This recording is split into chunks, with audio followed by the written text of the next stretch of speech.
सो अस्सलाम वालेकुम गाइस, आप देख रहे हो KYT बॉय एंड मैं बात करने वाला आम आदमी पार्टी के बारे में।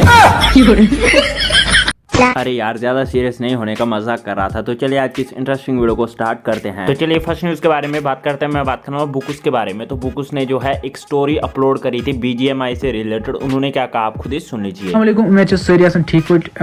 अगर तुम BGMI गिंदान तेल खर खुश खबर कि मे ज्यादा अकाउंट्स BGMI यम बह तुह दिमो सस्त दामन मज। तुम खाली कम कर टेलीग्राम डाउनलोड कर दिमो बह पन्ने टेलीग्राम चैनल हज लिंक ये अत पे क्लिक कर तुम मेन चैनल मज तथन मे सारी अकाउंट्स दितमित चैटस मज तुम सिलेक्ट कर तुम कुछ अकाउंट जरूरत सस्त दामन मज मिलो तुम मतलब बाजार मज रेट मिलो तम खुद सस्त दाम मिलो तुम मतलब हता कि तुम बासी ये मिलो मुफ्त। अगर आप में से कोई इंटरेस्टेड है तो लिंक मैं डिस्क्रिप्शन पे दे दूंगा बुक्स के टेलीग्राम के, आप जाके चेकआउट कर सकते हो। सो गाइस आप लोग इस बारे में क्या सोचते हो नीचे कमेंट्स में जरूर से बताना। तो चलिए नेक्स्ट न्यूज के बारे में बात करते हैं। मैं बात करूँ उरफाना मुनीर के बारे में। तो आप लोग इनको जानते ही होंगे। इनका जो है पहले एक चैनल था जिसपे ये जो है व्लॉग्स वगैरह अपलोड करती थी एंड काफी ज्यादा जो है ग्रो भी हो रहा था इनका चैनल। एंड उसके बाद जो है इनका चैनल हैक वगैरह हो गया एंड उसके बाद जो है वो डिलीट हो गया था शायद से। अब जो है इन्होंने नया अकाउंट खोला है जैसे कि आप स्क्रीन पे देख ही सकते हो। अगर आपको चेकआउट करना है तो लिंक मैं डिस्क्रिप्शन पे दे दूंगा, आप जाके चेकआउट कर सकते हो। तो चलिए नेक्स्ट न्यूज के बारे में बात करते हैं। मैं बात करूँ द एमनर के बारे में। तो द एमनर ने जो है अपने इंस्टाग्राम पे एक पोस्ट डाली थी जैसे कि आप स्क्रीन पे देख ही सकते हो। उस पोस्ट में जो है लड़की का फेस जो है ब्लर था जैसे कि आप स्क्रीन पे देख ही सकते हो एंड कैप्शन में लिखा था it's all being with a small step guess who. And comments वगैरह में बहुत सारे लोग बोल रहे थे कि ये जो है एडिटिंग है। एंड आप लोग क्या सोचते हो इसके बारे में, जो है ये जो है एडिटिंग है या कोई मतलब सच में लड़की है। सो गाइस आप लोग इस बारे में क्या सोचते हो नीचे कमेंट्स में जरूर से बताना। एंड आज यही था जो भी था, मतलब इतनी न्यूज़ थी। मिलते हैं नेक्स्ट वीडियो में, तब तक के लिए टेक केयर एंड बाय।